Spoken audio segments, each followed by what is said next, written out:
जनता की आवाज़ कार्यक्रम में आप सभी दर्शकों का एक बार फिर से स्वागत है। हमेशा हम जनता की आवाज़ को लेकर के ही इस कार्यक्रम को जो है वो हमेशा पेश करते हैं। आज हम उन नुमाइंदों से बात करेंगे जिन नुमाइंदों को जनता ने चुन करके उनकी रहनुमाई करने के लिए जो हो आगे बढ़ाया था। बड़ी बड़ी कुर्सियों के ऊपर इस समय इनको जो है बिठाया गया है, लेकिन ज़मीनी सतह पर काम नहीं हो रहे। ऐसी शिकायतें जो है वो लगातार आम लोगों द्वारा की जा रही हैं।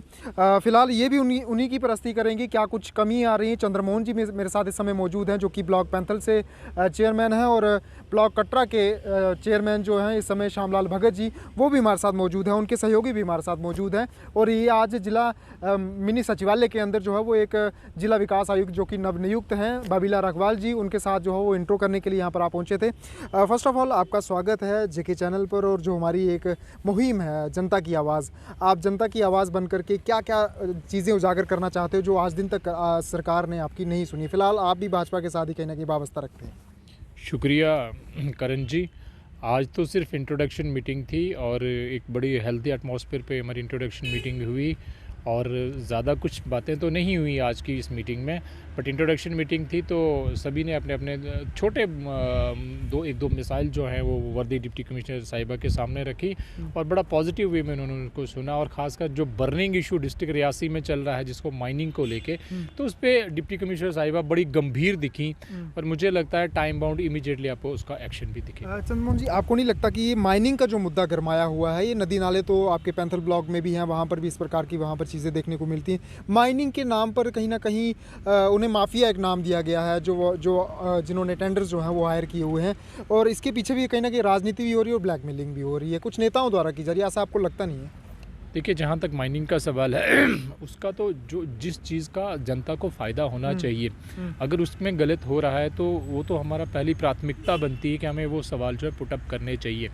जहाँ तक पैंथल के आपने कहा कि जो अभी सरकार ने 32 जो ब्लॉक खोले हैं, फ़िलहाल पैंथल उसमें नहीं है, इसलिए अभी वहाँ का तो मैं ज़्यादा आपसे तबसरा नहीं कर सकता हूँ। लेकिन ये एक ऐसा इशू जुड़ा है जो लोगों की रोज़मर्रा में, एक गरीब इंसान को भी, तो अगर एक आज जैसे PMY ये जो प्रधानमंत्री आवास योजना के तहत मकान मिलते हैं, उसका एक अमाउंट फिक्स करती है सरकार कि आपको इतना अमाउंट मिलेगा, इतने अमाउंट में आपने वो मकान बनाना है। तो आप मुझे बताएं, अगर माइनिंग के ही रेट्स आसमान को टच करेंगे तो वो कहाँ बना पाएगा। तो मुझे जहाँ तक लगता है बड़ा सीरियस इशू, इस पर हमें खुल के बात करनी चाहिए। और रहा जहाँ तक बहुत पॉलिटिशियंस हैं या लीडर हैं, जैसे आपने इंडिकेट किया, अगर वो कुछ लोग ऐसे हैं तो मुझे तो सबसे पहले तो जनता के साथ साथ मीडिया को भी उनको सामने लाना चाहिए, और ऐसे लोगों को अगर कोई गलत कर रहा है तो मुझे तो बिल्कुल वो पब्लिक के सामने चीज़ें आनी चाहिए। बिल्कुल चंद्रमोहन जी, दूसरा सवाल मेरा आपसे ये रहेगा कि पंचायतों को मजबूत करने की एक बात कही गई थी सरकार द्वारा, और 3 टायर सिस्टम जो है वो लागू करने की कोशिश की थी। आपने भरपूर सहयोग दिया जनता का, जनता ने आपका दिया, लेकिन अब कहीं ना आ जा करके जनता पिस रही है, जनता के वो काम नहीं हो रहे हैं जो वादे आपने उन जनताओं के साथ किए थे। क्या कहना चाहते हैं, सरकार कहाँ तक असमर्थ रही है वो वादे आपके पूरे करवाने में? देखिए, मैं टोटली आपसे ये कहूँ कि सरकार की फेलियर ऐसा नहीं है। सरकार ने भी पॉलिसीज़ आई है। सबसे पहले करण जी, मैं आपको एक चीज़ बताना चाहूँगा, जम्मू कश्मीर में जो इलेक्शन हुई थी सरपंचेस के बाद, सेकंड टियर की BDCs की, तो वो UT बनने के बाद हुई थी। तो आप उसको समझ सकते हैं कि कुछ चीज़ें जो सेंट्रल से चीज़ें आई थी। फिर उसके बाद जब DDCs की इलेक्शन होती है तो वो उसमें 3rd अमेंडमेंट आ गई। तो ये तीनों जो वेरिएशंस चीज़ें आई, इससे थोड़ा सा जो है वो स्मूथ होने में टाइम लगता है। लेकिन फिर भी मैं आपको बताऊंगा, सेंट्रल स्पॉन्सर स्कीम्स यहाँ पर चल रही हैं, उसमें कुछ हद तक जो है हम लोग सक्सेसफुल हुए हैं। हाँ, ये आपकी बात भी सही है कि तो टोटल तरीके से मैं इग्विस्टिक होकर आपसे बात करूँ, नहीं सारे काम हो रहे हैं, ऐसा नहीं है। बट वही नाराज़ है, अभी भी आपसे भी नाराज़ है, सरपंचों से भी नाराज़ है, और जो DDC मेंबरान जो चुन करके सामने आए थे उनसे भी नाराज़ है, कहीं ना कहीं खफा है। सड़कों की हालत नहीं सुधर पाई है। चेयरमैन साहब, आपके ब्लॉक की भी बात करूंगा, वहाँ की हालत भी सुधर नहीं पाई है। घर द्वार तक जो सड़क की कनेक्शन देने की बात कही गई थी, कनेक्टिविटी जोड़ने की बात कही थी, वो भी कहीं ना कहीं अछूते हैं। आज दिन तक वो घर PMGSY प्रधानमंत्री आवास योजना के तहत भी जो है वो लोगों को कोई आवास नहीं मिल पाया है। सड़कों की बात कही थी, कुछ भी नहीं हो पाया है। सुधार तो जरूर हुआ है, हम ये चीज़ कभी डिनाई नहीं करेंगे कि सुधार नहीं हुआ, लेकिन अछूते काम अभी तक हैं जो वादे आपने किए थे। आपने एकदम सही कहा कि सारे कार्य हो नहीं सकते और ना हुए भी नहीं हैं, लेकिन मैंने फिर वही कहा कि थोड़ा सा कि बहुत सारी चीज़ें हो रही हैं। जैसे आपने सड़क निर्माण की बात की, तो कुछ हद तक मैं रोड कनेक्टिविटी की बात करूँ तो उसमें इम्प्रूवमेंट आई हुई है। PMYE के जैसे मकान की आपने बात की, वो बहुत सीरियस इशू है। आज भी हमने जो है डिप्टी कमिश्नर मैडम से भी वो इशू को डिस्कशन की। उसके बाद जो ADDC है, जो खासकर इन चीज़ों को पर्टेन करती है, उनसे भी हमने ये कहा कि जो आपने मकान जो है ऑलरेडी दे के रखे हैं कि भाई PMYE में ये बनने हैं, वो बन नहीं पा रहे हैं, तो कहीं ना कहीं आप इस चीज़ से आपको भी मतलब ये चीज़ आपको भी अपने आप में बैठानी पड़ेगी कि एकदम से स्मूथ सारी चीज़ें नहीं हुए। लेकिन मैं करण जी आप ही से ये कहना चाहूँगा, अगर ये चीज़ें बाई चांस जैसे नहीं भी हो रही हैं तो हम लोगों को अपना प्रयास तो नहीं छोड़ना चाहिए। या तो एक आपको क्या देखना है, मैंने बहुत मज़ा आता आपसे बात करने में कि आप फेयर रिपोर्टिंग करें, ठीक है, कि एक व्यक्ति अपने एफर्ट कितने कर रहा है। अगर वो एफर्ट कर रहा है, परिणाम उसको मिलेगा ही मिलेगा। इन केस अगर वो ना भी मिलता तो उसको अपने प्रयास नहीं छोड़ने चाहिए। हमारा कार्य है कि हम प्रयास करें कि कर्म किए जा, फल की चिंता मत कर तू इंसान। फल देना, सब चीज़ होना बहुत मुश्किल होता है, लेकिन हमें कर्म अपने नहीं छोड़ने चाहिए। और हमें पूरा यकीन है कि जो भरोसा लोगों ने हम पे किया है उस पर हम खरे उतरेंगे। आज नहीं तो कल नहीं, इन चीज़ें स्मूथ लाइन पे आएंगी। लेकिन बहुत ज़्यादा हद तक मैं सेटिस्फाइड हूँ कि बहुत सारी चीज़ें जिसको हम कहते हैं जनता की आवाज़ बन के हम आते हैं। ऐसा नहीं है कि मैंने किसी घर में जाके, जब मैंने इलेक्शन लड़ी थी, मैंने कहा मैं आपका मकान बनाऊंगा, तो मैंने उसका मकान नहीं बनाया तो मुझे खफा है। हो सकता है उसके 4 काम हमने और किए, हाँ, लेकिन जैसा आपका बड़ा इंपॉर्टेंट पॉइंट था कि डेवलपमेंटल पॉइंट ऑफ व्यू से सरकार को ये चीज़ें करनी चाहिए थी। शायद इतना हम लोगों से हो नहीं पाया या सरकार का इतना हमें सहयोग नहीं मिला, लेकिन फिर भी सेकेंड ईयर जो है, एक जो इलेक्शन जो हुई है, जो लोकल लीडरशिप क्रिएट हुई है, उससे काफ़ी हद तक हम सेटिस्फाइड हैं। हम जनता की आवाज़ बन के जो है पब्लिक सरकार के सामने चीज़ें लाते हैं और उनका हल भी करवाते हैं। रोज़गार के ऊपर बात करेंगे चेयरमैन साहब। आप पैंथल ब्लॉक के बिल्कुल साथ पूरे ऐतिहासिक तीर्थ स्थल है माता वैष्णो देवी जी का दरबार, जहाँ पर लाखों करोड़ों श्रद्धालु आते हैं सालाना। आपको नहीं लगता कि आपके पैंथल ब्लॉक में भी कुछ ऐसे टूरिस्ट पॉइंट्स जो है वहाँ पर चयनित कर देने चाहिए पर्यटक विभाग? आपने कितनी कोशिशें, क्योंकि आप पूरे ब्लॉक की बात रख रहे हैं, जनता की आप ही आवाज़ बन करके हमारे साथ बात करें, कितनी चीज़ों की ज़रूरत है? जो करोड़ों लाखों श्रद्धालु माता वैष्णो देवी जी के दरबार पर आते हैं, क्या उनको अट्रैक्ट करने की कोशिश नहीं कर सकते कि पैंथल ब्लॉक में भी कुछ ऐसी चीज़ें, कुछ ऐसे एडवेंचर्स खोले जाएँ ताकि वहाँ के लोग रोज़गार कमा सकें? क्योंकि नौकरियाँ पाना आज के दौर में जो है वो काफ़ी टफ कंपटीशन सा बन चुका है, और ऊपर से कोरोना ने भी काफ़ी मात दी है शिक्षा ग्रहण करने में। देखिए, जहाँ तक आपका प्रश्न है बहुत एकदम सही है। जहाँ तक रोज़गार का सवाल था और पैंथल ब्लॉक को लेके, तो हमारे पास और भी जो चीज़ें थी, जैसे वैष्णो देवी में अगर कोई दर्शन करने आया तो हमारे पास देवपिंडी सा एक स्थान है जो बहुत खूबसूरत है। उसके साथ हमारे झज्जर नाला है, तो उसके साथ झज्जर कोटली पिकनिक स्पॉट है जो बिल्कुल नियर बाय हमारे है। या और भी ऐसी चीज़ें हैं। हमने एक बार डायरेक्टर टूरिज़्म साहब से ये बात की थी कि जो ये टूरिज़्म विलेजेस का एक कंसेप्ट आया था, तो उस समय हमने इनसे बात की थी कि प्लीज़ उसमें हमें ज़रा थोड़ा सा हमें एक स्पेस मिल जाए। लेकिन अभी उस प्रोजेक्ट के बारे में मुझे इतना ज़्यादा पता नहीं है। एक बार फिर से मैं नेक्स्ट टाइम आपसे बात करूंगा कि उसमें क्या क्या हुआ है। गवर्नमेंट की एक स्कीम चली थी कि विलेज टूरिस्ट को जो है प्रमोट किया जाए, तो उसकी बहुत ज़्यादा आवश्यकता थी। जहाँ तक आपने इस टूरिज़्म ट्रेड का प्रश्न किया, तो एक चीज़ मैं आपको ये पता, तो लास्ट 2-2.5 साल से ये सेक्टर ना एकदम से डेड हो चुका है। आपने देखा पूरे खासकर जम्मू संभाग में, कश्मीर संभाग में भरपूर तरीके से चल रहा है, लगातार बढ़ोतरी मिल रही है, लेकिन जम्मू संभाग में डाउनफॉल में जाता हुआ डाउनफॉल में चलता हुआ दिख रहा है। क्योंकि कोरोना ने जो सबसे ज़्यादा प्रभावित अगर किसी को किया हुआ है तो इस सेक्टर को किया है। और मैं अगर बात पैंथल ब्लॉक की करूँगा कि तो हमारे में पैंथल ब्लॉक में अगर आप पूछे ना, जैसे हमारे लोग हैं उनका पेशा क्या, काम क्या करते हैं, हमारे वहाँ आपको बहुत बड़ा ज़मींदार नहीं मिलेगा। अगर एवरेज में आप जाएंगे तो हर व्यक्ति के पास 2 से लेकर 10 कनाल के बीच में एवरेज उसको ज़मीन मिलती है। उतनी सी ज़मीन में वो खेती क्या कर सकता है? बहुत ज़्यादा भी तो अपने परिवार के लिए ही रोटी गुजारे के लिए वो कर सकेगा, उसको वो बेच नहीं सकता है। तो हम लोगों का जो हमारे भाई हैं वहाँ के, उनका टोटल जो डिपेंडेंट है वो होटल इंडस्ट्री पे है, ढाबा यूनियन है, या इन सब चीज़ों पे थी।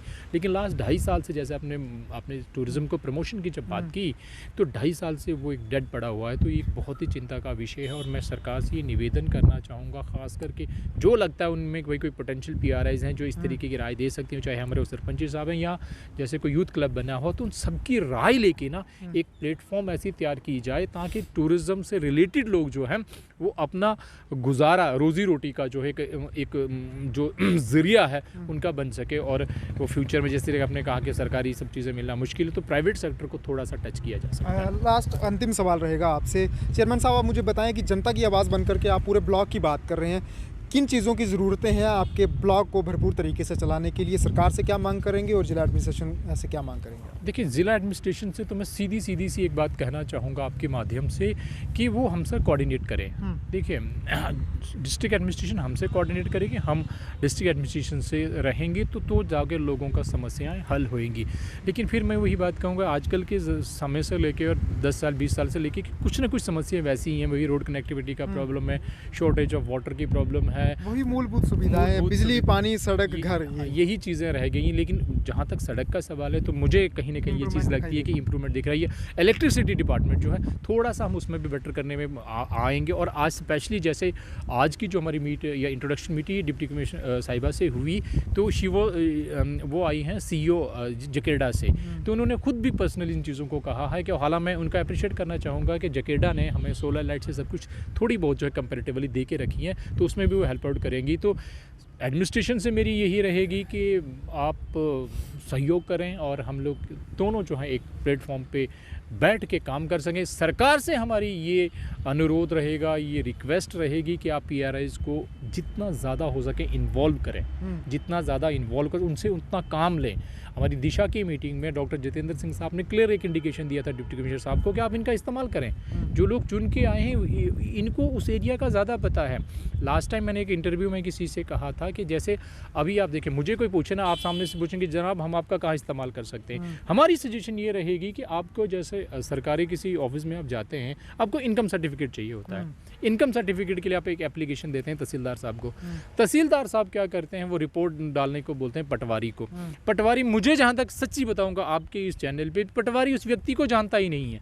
उस पटवारी को मेरा फ़ोन जाएगा, किसी और का जाएगा, उसके हिसाब से जाकर वो इनकम भर देता है। अब इस चीज़ का पता ही नहीं है कि वो इनकम सर्टिफिकेट सही है या नहीं है, और उसके अलावा भी उसको 10 चक्कर लगाने हैं। तो हमने एडमिनिस्ट्रेशन से ये बात की थी, कम से कम इनकम सर्टिफिकेट जैसी चीज़ें हैं, रजिस्ट्रेशन, बर्थ है, डेथ, ये काम आप पंचायतों को दे दें। अब अगर आप सरपंच साहब बोलते हैं जाके भाई ठीक है, थोड़ी भ्रष्टाचारी में भी थोड़ी है वो कमी देखने को कमी दिखेगी। और जो सफरर होती है भ्रष्टाचारी इन चीज़ों को लेकर। नहीं, मैं देखो छोटी सी चीज़ है, मैं कुछ नहीं कहूँगा, ना तो मेरे पास कोई ऐसे प्रूफ है। हो सकता है, देखिए मैं भी आपके साथ नहीं होती होगी, लेकिन आपकी आम भोली भाली जनता के साथ होती होगी। मैं बिल्कुल मानता हूँ होती होगी। और एक तो आप भ्रष्टाचार की बात की, दूसरा मैं कहता हूँ उस व्यक्ति ने कितने चक्कर लगाए होंगे उस ऑफिस के, कितनी बार ऑफिसर वहाँ हुआ ही नहीं होगा, कितनी बार, तो उसके लिए मैं भी जिम्मेवार हूँ। अगर उसका इनकम सर्टिफिकेट नहीं बना तो मैं भी जिम्मेवार हूँ। लेकिन हमारी सजेशन अगर ये मान लें कि आप सरपंच को बोले वो ऑथराइजेशन है, उसकी वेरिफिकेशन पंच कर दे। एक पंच जो है ना उसके पूरे खानदान को जानता है कि क्या ही इसकी इनकम कितनी है। तो इस तरीके की चीज़ें की जा सकती हैं। तो सवाल आपने थोड़ा मोटे तौर पे पूछा कि आप सरकार से क्या चाहते हो। हम ये चाहते हैं कि सरकार यहाँ जम्मू और कश्मीर में मैक्सिमम PRIs को, including from sarpanches to BDCs and DDCs, उनको कॉन्फिडेंस में ले, उनकी यूटिलाइजेशन करे, उनसे काम ले, ताकि कोऑर्डिनेशन बैठ सके और आने वाले समय में जनता के मुद्दों के ऊपर खरा उतरता है। अगला सवाल मेरा रहेगा श्यामलाल भगत जी, जो कि कटरा से वाबस्ता रखते हैं और कटरा ब्लॉक के चेयरमैन हैं। चेयरमैन साहब, आपको फिलहाल ये कहना चाहते हैं कि बारीदारों का मुद्दा काफ़ी गरमाया हुआ, कितनी सपोर्ट में हैं आप? थैंक यू करण जी। मैं क्लियर कट आपको बता दूं, हम बारीदारों के हक में हैं और चाहते हैं कि बारीदारों को जो उनका राइट बनता है वो उनको मिलना चाहिए। हालांकि डे वन से जब से हम इस PRIs की शक्ल में क्या राइट्स क्या हैं, वो चाहते क्या हैं, डिमांड्स आपको भी ये नॉलेज में होनी चाहिए। कम से कम आप सरकार के आगे रखें कि क्या क्या उनकी डिमांड्स है, जो बारीदार पिछले लंबे समय से लगातार उन्हीं मांगों को लेकर के सड़कों के ऊपर विरोध करते हैं, काला दिवस मनाते हैं। एक तरफ स्थापना दिवस मनाया जाता है श्राइन बोर्ड द्वारा, और दूसरी तरफ श्राइन जो बारीदार हैं वो सड़कों के ऊपर काली पट्टियाँ लेकर के बैठे होते हैं। क्या डिमांड है क्या उनकी? देखो, मैं आपको क्लियर कट बता दूंगा, आर्थिक तौर पे सारे बारीदार जो लोग हैं वो इतने सशक्त नहीं हैं कि वो अपने बच्चों की पढ़ाई कर सकें, या अपने मकान बना सकें, या बाकी जो भी फैसिलिटीज़ होती हैं वो अवेल कर सकें। अगर उनके पास एक ऑप्शन थी, उन्होंने पूजा वहाँ पे की है, उनका राइट बनता है, तो वहाँ से कुछ शेयर उनको मिल जाए, वो अपने बच्चों को अच्छी खासी तालीम दे सकें, उनका इलाज वगैरह वो करवा सकें। बाकी जो भी जेन्युइन डिमांड्स होती हैं घर की, वो उनकी ज़रूरतें कहीं ना कहीं श्राइन बोर्ड अभी भी उनकी सहायता लगातार करता आता है, ऐसा श्राइन बोर्ड का दावा है और लगातार करते भी आ रहे हैं। कितना और सहयोग चाहिए उन लोगों को? देखो, श्राइन बोर्ड जितना सहायता करनी है, इतनी सहायता श्राइन बोर्ड अभी उनकी नहीं कर रहा है। जैसे मैं बात करूं, आप नारायणा हॉस्पिटल में चले जाओ, वहाँ कड़क्याल में यूनिवर्सिटी बनी हुई है, वहाँ कितने बच्चों को उन्होंने एडमिशन्स वगैरह दी है, रिजर्वेशन उनके लिए नहीं रखी है। आप नारायणा हॉस्पिटल में चले जाओ, अगर कोई बारीदार का, मैं कहता हूँ इनफैक्ट अगर बारीदार नहीं भी है तो उनकी मदद करनी चाहिए। अब नाम मात्र या खाली बोलने से मदद नहीं होती है, ये मेरा मानना है जी। आपके ब्लॉक का एक नाम जो है वो ऐतिहासिक तीर्थ स्थल के साथ जुड़ा हुआ है, कटरा। कटरा नाम सुनकर के पूरा देश जो है वो जानता है कि कटरा आखिरकार कहाँ बसता है और वो उस कटरा के साथ किस देव स्थान का जो है वो नाम जुड़ा हुआ है। आप मुझे बताएं कि आपके कटरा के अंदर मांस मदिरा बैंड है, लेकिन कटरा के अंदर लगातार चलता है। कुछ ऐसी दुकानें हैं, कुछ ऐसे, कभी आपने ऐसा शिकायत या कुछ आपके नॉलेज में ये चीज़ है? देखो, मैं एक क्लियर कट आपको बता दूंगा, नियर बाई एक प्रॉपर जो फ्रिस्किंग होती है, शायद वो हम लोगों से कहीं कमी रह जाती है, जब कहीं लॉ एंड ऑर्डर जिन्होंने मेंटेन करना था उनसे कमी रह जाती है। ये बड़ी एक गलत चीज़ है कि आज की डेट में हम देखते हैं जो हमारे नॉलेज में कोई जो चीज़ आती है, अगर इस किस्म की कोई आवाज़ आती है या कोई बंदा बोलता है कि कटरा में या भवन में कोई इस किस्म के काम किए जा रहे हैं, तो बड़े निंदनीय हैं वो। लेकिन देखिए, जनता ने आपको चुन करके भेजा है सिर्फ और सिर्फ उनकी छोटे मोटे काम जो मूलभूत सुविधाएं हैं उनकी वो पूरा करने के लिए नहीं। वाकई आपकी जिम्मेदारी बनती है कि ये चीज़ें, मैं खुद बता रहा हूँ आपको, आपके कटरा नगर के अंदर चलती हैं, कस्बे के अंदर चलती हैं। 7 किलोमीटर दूर बाहर जाने की आपको ज़रूरत ही नहीं है, पेंसिल जाने की आपको ज़रूरत नहीं है, कटरा के अंदर ही ये सारी चीज़ें उपलब्ध होंगी। पुलिस के पास आपने कभी जाकर के ये शिकायत की है? बिल्कुल, हमने रिटर्न में दिया उनको। अच्छा, मैं जनरल आपसे बात करूँ, हमारी तो यही सोच थी कि हम इस कटरा को थोड़ा सा एक्सपेंड करें ब्रॉड माइंड से। जब कटरा एक्सपेंड होगा तो वहाँ के वसीले भी बढ़ेंगे और लॉ एंड ऑर्डर भी, वो भी आसानी रहेगी। अब पर जहाँ तक मुझे लगता है कि अगर लोग प्रॉपर तरीके से कोऑपरेट नहीं करेंगे पुलिस को, तो ये जो आप बात कर रहे हो, तो इन लोगों को किस तरीके से धरपकड़ किस तरीके से होगी? अगर मान के चलो कि मैं ही काम कर रहा हूँ, मैं ही उनको पीछे हिडन वे पे कहीं पे छुपा रहा हूँ, तो फिर दोनों काम तो नहीं चलेंगे। हाँ, ये चीज़ आपकी जो बात बोली वो गलत चीज़ है कि कटरा के इतना धार्मिक और एक पवित्र स्थान है जिसकी आस्था मेरे ख्याल पूरी वर्ल्ड में है।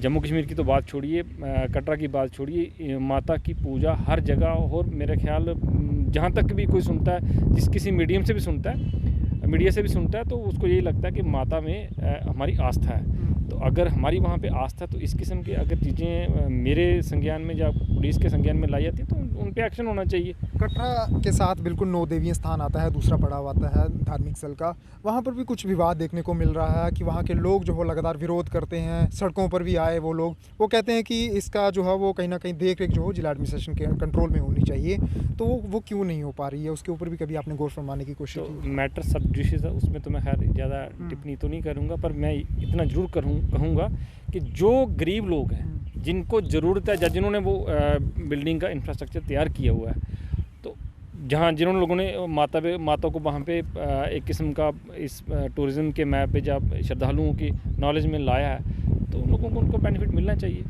ये मामला अंडर कोर्ट है, लेकिन आप चाहते हैं कि कंट्रोल एडमिनिस्ट्रेशन के अंदर आना चाहिए आज के युग में? नहीं, मैं चाहता हूँ पहले तो जैसे एक तरफा ना रहे। अगर वहाँ के लोग जो स्टेक होल्डर हैं, जो उनकी नियर बाई जिनकी ज़मीन वगैरह, उनको कुछ ना कुछ बेनिफिट तो मिलना चाहिए जी। तो और क्या आपकी पूरे ब्लॉक में जो दिक्कतें हैं, जिन दिक्कतों को सुना नहीं जाता, कभी कभी नाराज़ भी आप दिखते हैं, खफा भी दिखते हैं कि आपकी कहीं सुनवाई नहीं होती, ये वाकई सच्चाई है?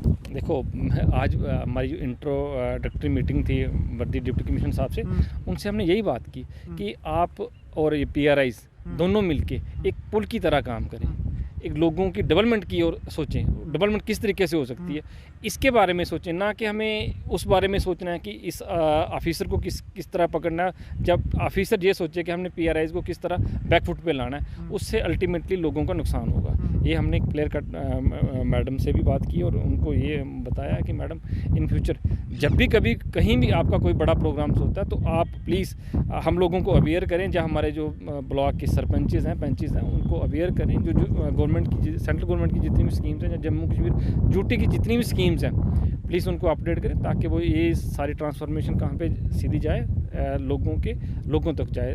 जैसे अब मैं हर प्रकार का बेनिफिट मिले। हर प्रकार का बेनिफिट मिले। जैसे मैं बात करूँ, भारत आयुष्मान का इतना अच्छा एक बढ़िया स्कीम है सेंट्रल गवर्नमेंट की, तो ये अभी हम देख रहे हैं कि ये लोगों तक नहीं पहुंच पा रही है।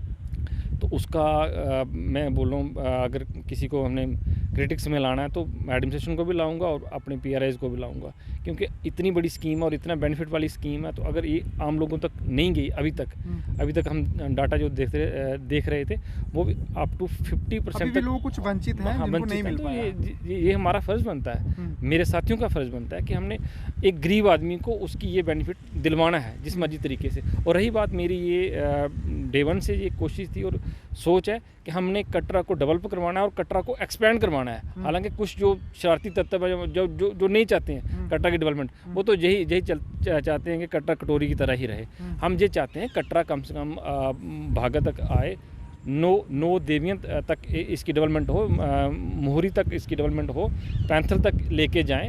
एटलीस्ट जो गांव के लोग हैं उनको बेनिफिट मिले। जी, एक अंतिम सवाल रहेगा आपसे चेयरमैन साहब। कटरा का जो पुराना बस स्टैंड है, जो अभी भी है, वो काफ़ी सिकुड़ सा चुका है। अब उसको शिफ्ट करने के लिए कहीं ना कहीं सरकार ने एक बड़ा कदम उठाया था। कई कनाल जो ज़मीन है वो जिसे अमरूद वाला बाग कहा जाता था, वहाँ पर शिफ्ट करने की कोशिश की थी, लेकिन कुछ शहरवासी हैं, कुछ ऐसे लोग हैं जो वहाँ पर उनको शिफ्ट नहीं करने दे रही। इसकी भी कभी बात आपने रखने की कोशिश की है? मैं जनाब, वो तो मैं को 3 साल पहले से ये चीज़ बोल रहा हूँ कि कम से कम अगर लैंड एक्वायर की है, एक्विजिशन हो गई है, तो फिर किस चीज़ की प्रॉब्लम है? आपने वहाँ बस स्टैंड बनाना चाहिए। तो अभी खैर हमारी लेटेस्ट डॉक्टर साहब से मीटिंग हुई थी दिशा में, उधमपुर में। तो वहाँ डॉक्टर साहब भी नहीं चाहते होंगे कि वहाँ पर जाए, क्योंकि उनका वोट बैंक में कहीं ना कहीं फ़र्क पड़ेगा। डॉक्टर साहब ने क्लियर कट बोला था कि आप इसको एक्सपेंड करें। हमने जैसे डॉक्टर साहब ने ही बोला कि जिस तरीके से हमने 6 वे कॉरिडोर का जो एक्सप्रेस वे दिया है, तो वो भी कहीं ना कहीं आ जाके कहाँ रोकेगा। ठीक है ना। अल्टीमेटली डेस्टिनी तो एक ही है, स्टेशन तो एक ही है कि वो कटरा में आकर इसको पूरा क्लोज़ करें और जहाँ पे बस स्टैंड वो न्यू टेक्नोलॉजी के हिसाब से जो बन रहा है उसको बनाएं। यही हमारी प्राथमिकता है और यही चाहते हैं कि हमारे जो जितने भी गांव के जो लोग हैं उनको भी छोटा मोटा रोज़गार मिले, ताकि वो भी अपने आप को अपलिफ्ट कर सके। बिल्कुल जी। तो ये धर्म नगरी कटरा के बिल्कुल ये कटरा ब्लॉक के ही चेयरमैन है और बिल्कुल साथ लगते हैं पैंथल ब्लॉक के ये चेयरमैन थे। इन्हें हम धर्मवीर की जोड़ी कहेंगे, हमेशा बिल्कुल एक साथ रहते हैं और मिलजुल करके आम लोगों के हितों में जो है वो ज़रूर काम करने के लिए आते हैं। और इन्होंने जो मूलभूत सुविधाएं आज दिन तक लोगों को नहीं मिल पाई हैं, सरकार की योजनाओं का जिनको लाभ नहीं मिल पाया है, वो इनसे संपर्क साधें और हमेशा ये कहते हैं कि हमें जो है वो हमें यूटिलाइज़ करें, हमसे काम लें। तो आप जनता से भी आग्रह रहेगा, जो इनकी ब्लॉक से वाबस्ता रखती हैं, आप इनको दिन रात इनको काम दिखाइए और इनसे काम लीजिए। वीडियो जर्नलिस्ट सुरेंद्र शर्मा के साथ करणदीप सिंह, JK चैनल, रियासी।